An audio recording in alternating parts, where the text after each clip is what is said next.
indoor air quality, volume of airflow at the flip of a switch. So that's a great measure to be ahead on things like that, and Minnesota's really trying to do things like that. So okay, shall we go on to the community ed? Okay, so community ed, there isn't much change there. You can see the numbers. So the basic community education is based on your population in the district, and it's just a certain small percentage of money for the number of people in your district. Early child family, that's specifically for helping with the early child program. Home visiting, that's most of these are related to providing a service that is a need in the community. Adults with disabilities, school age care, that's really school age care, disabled, and then some prior year adjustments. So minor adjustments to the community ed levy totaling $37,035.85. And so we really didn't have any major swings with community education. Then the debt service, this is where we have less levy by quite a bit. So the debt service voter approved, that's very similar. It's down $6,300.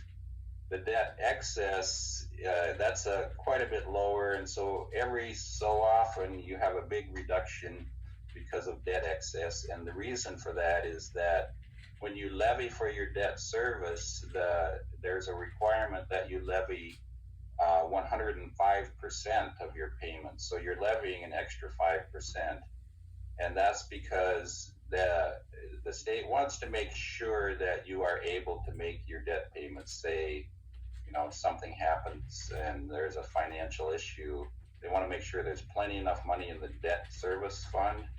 And so after a couple of years, if that builds up, then they have a reduction. So it works to have extra in there. If you do issue new bonds, you can tell the state, nope, we're issuing new bonds, we need that for our first year payments, and then you get to keep it, but we didn't issue new bonds. So our debt excess accumulated, so there's a $1,042,713 change from the previous debt excess reduction of $272,956. So in essence, Dale, is that good news for the taxpayer? Yes, they're being levied less this year because they were levied additional in previous years. The past couple of years is probably where that built up from. So that helps with our total levy situation. Doesn't fix it, but it helps. And then debt service other, that's just a reduction of 28,000, and then the prior year adjustments in there are 109,000 less because it was 29,761 in pay 20, and it's 139,587 in pay 21. So total debt service reduction is that $1,047,000 plus the $1,038,000, so about $1.2 million in reduction for the debt service levy.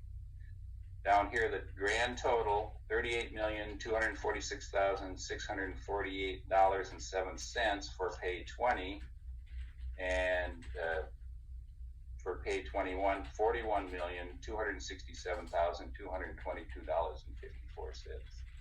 So between now and next week, we're hoping to have the Department of Education actually reflect the final preliminary levy with all the numbers in that we need in there. And then I will submit this in the materials to the school board today for next week's board meeting, but we are going to have to probably on the 24th in the morning send out the final levy, unless we know it's final before that, the final preliminary levy. Bill, there's there's a question in the chat. Okay. Was the levy a change into tax to the individual or impacted because of increase in private property owners? I'm going to try and stop sharing. Okay, now I can see the chat.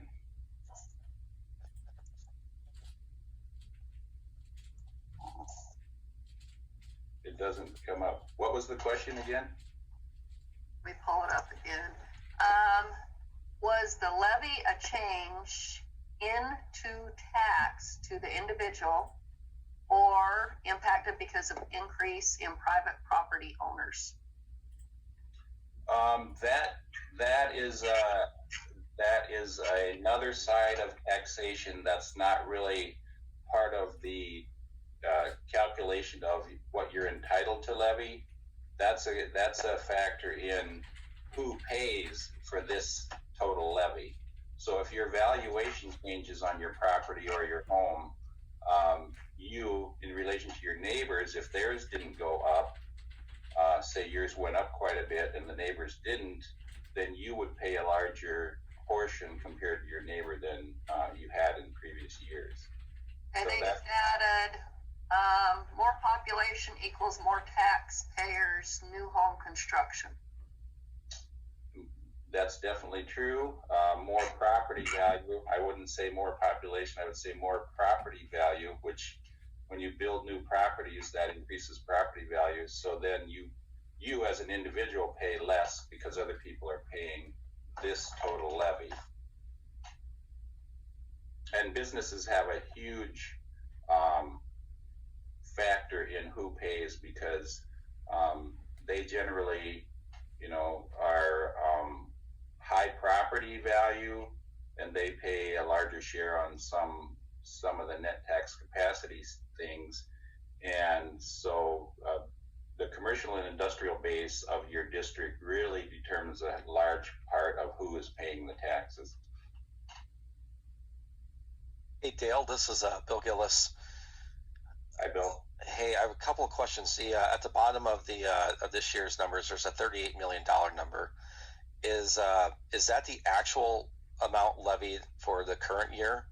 Yes. Okay, then the $41 million for next year, is that what you're recommending we set it at? Is that the maximum we can set it at? Or what does that number represent? That is the amount that if these numbers were correct and the MDE had it in their levy system as we are, as we verify, that would be the number that we are allowed to levy, the maximum amount that we are allowed to levy.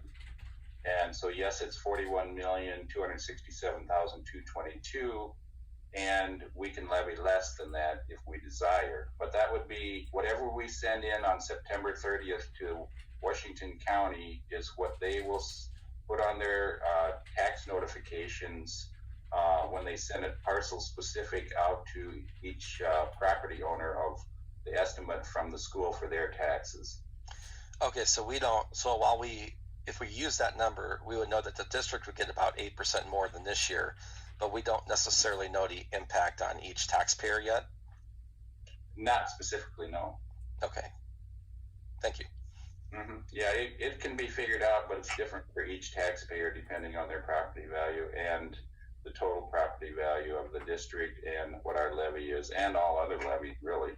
If the cities and county levy more, their tax may go up, and then they're wondering why they're paying the school tax also when, it may or may not be a huge amount for an individual. Yeah, I think in the past, we've kind of just used the $250,000 home value amount to kind of determine about what the increase would be. Sure. Bill, we have another question in the chat. Can you speak to growth in industrial or commercial tax base from growth in Woodbury? I have not investigated that myself. Since I'm, new to the district, there's been enough other work that I haven't looked into that. But as we go forward with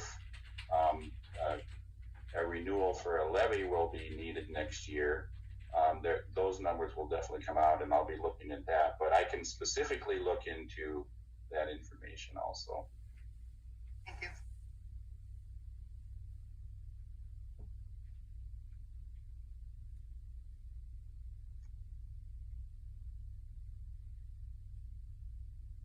Does anybody else have any other questions? Sarah? So just to clarify, I appreciated Bill's question. The 41 million that's listed in the bottom right-hand corner, that's if we say we want to certify the maximum? Yes, just as Okay. it is now, just as it is now is what the maximum would be. And that's what you have reflected in this whole document then, essentially? Yes. Your recommendation is to do the maximum, and so now we have the numbers.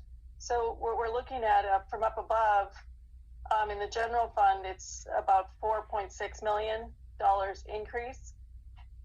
And then community ed relatively the same. And then the debt service, there's about 1.1 or almost $1.2 million increase or decrease. So the total difference between last year and this year will be just a hair over $3 million increase. Yes. Okay. Yes, and what the board could choose, and Sarah mentioned earlier, is whether or not they want to include the QCOM amount that you had put in there. Yes. And, Yes, and I if you did not do that, it brings it down $826,000. Correct. Yes, I put that in there because I can't presume to speak for the board because there are new board members and things like that. So I put exactly what we are allowed to levy for, and then it's up to you to decide what we levy for. Thank you. Okay.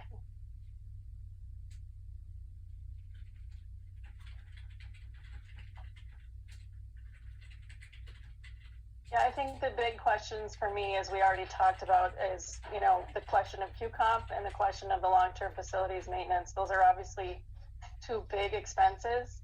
Okay. I agree with the comments that have been made that those are both really valuable things for us to invest in. I just really want to be really conscientious of our taxpayers. And, in the big scheme of things, I think a $3 million difference divided across the entire growing tax base, as one of the guests here spoke to, probably isn't going to end up being a very much money per household, per taxpayer. But I do want to be careful, Yes, well, let's investigate exactly what we achieve with all teacher comp, and then also let's look again at what the long-term facility maintenance projects were that were in the plan that we sent to the Department of Education, because that's all spelled out. We can just look at the plan. Right, Yeah. right. With Tony, of course. That would be great, yeah. Mike, did you have something? Yeah, I think what also is relevant always, and some of the literature that's out there, is to compare our taxes relative to other districts in the area, or comparables, and what that has happened, say, in the last 2, 3, 4 years, if you want to do that. So that's also data that you can use here, because in some ways the only thing I would go with the question is that I think one of our guests is very correct in that there's been growth in Lake Elmo and Woodbury, and considerable, but it's not unique to those areas either.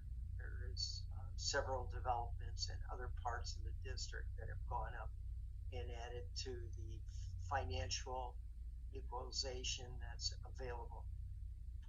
I can answer a question about the market value. So the 2018 referendum market value was $9,583,871, or like $9,583,871,800. got to get my millions and billions straight. So, and then the 2019 referendum market value is 10,474,238,500. So, you know, it's up $900 million in a year. And then the net tax capacity is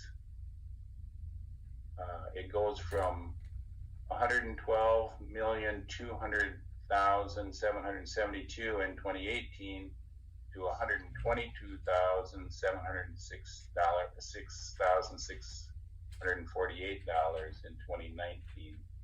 So a 10 million there, and that's really you know, a combination of 1% on homes, 1.25% on homes over 500,000.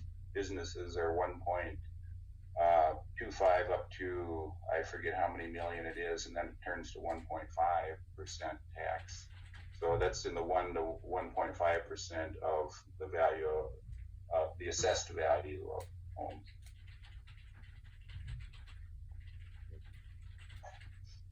Another question, Dale. How many other districts don't levy for QComp? And then can you speak to what will happen if we don't renew the levy? I really haven't experienced many that don't. I'm sure there's some that don't. I mean, I've heard of it before, but I can try and pull some information or call somebody at the Department of Ed and find out how many don't levy for QComp. Yeah, I think what's important here though too is not all districts get QComp. You have to have a plan, and your teachers and board had to negotiate this plan, get it approved by MDE, and then there was a window where it closed. You couldn't do it anymore. I don't know. I think they were always wanting to open it up again, but there was only so much money put toward it. So I'm not sure where that is now. We were one of the latecomers to this. Mm-hmm. But the part that Sarah mentioned earlier, and it's true, historically that's been a sensitive issue in the district, was the local levy. You could do that, but up until this point, our district has chosen not to. Mm-hmm. But that doesn't mean you don't get money elsewhere, because you did. There was additional funding that went to it when we qualified for QComp. But Sure. you have the capability, if the board chooses, to levy for that amount. Right. So just another comment on QComp is that we do have an approved QComp plan, and if we're not levying for those funds, we're paying for that in another format. I also am not familiar with districts who have approved plans who are not levying for those funds. I think that's the typical way to provide some of the funding for that program, but we do have a program that we are funding. So Dale, can you also share where our funds are coming from, since we're not offsetting it here with the levy funds? I don't know if there's a certain pot of money that's designated toward that. It's just part of the budget, I believe. The revenue side doesn't get to 800,000. The expenditure side gets the full amount.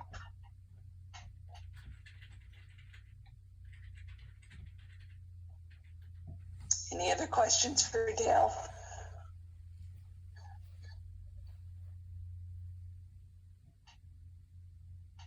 It was a very good discussion today. I'm glad we had this meeting, because I feel a lot better about going into next week by us having had this initial discussion, and then we have a week to really answer our questions. I appreciate it. It's nice to be able to digest the information ahead of time. Very good. All right. If there's nothing else, and if you need any more information, I'm sure you can reach out to Dale to answer any questions that you may have. I have a quick question. Okay. I have a quick question. Dale, can you remind, I think you mentioned it earlier, but I can't remember. When is the deadline for getting our levy reported into MDE? September 30th. Oh, okay, so we do have time to vote on this, to discuss it again on the 24th and vote on it, at our next meeting. Yes, you can, we can discuss this at the meeting, or possibly we could have another finance committee meeting in the morning if you don't want to use a lot of time at the board meeting. But again, Jennifer may want to do it at the board meeting too. I don't know.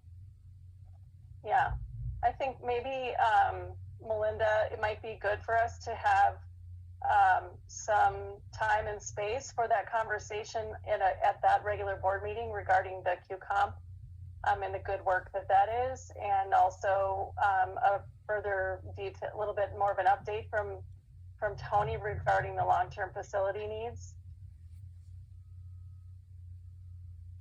We can Maybe we can add that. Okay, that would be great. And Mike.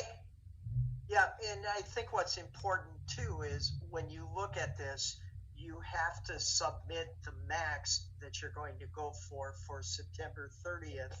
And also what will happen is that people will get a preliminary estimation of their taxes, which they read.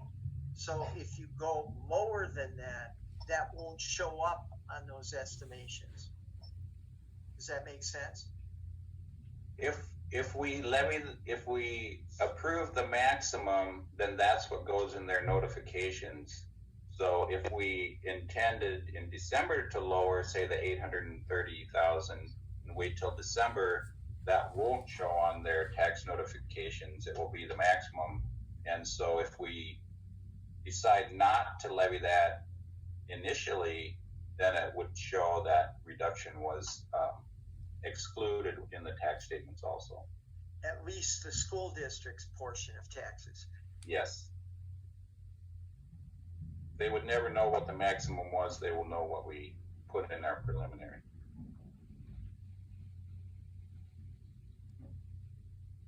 Okay.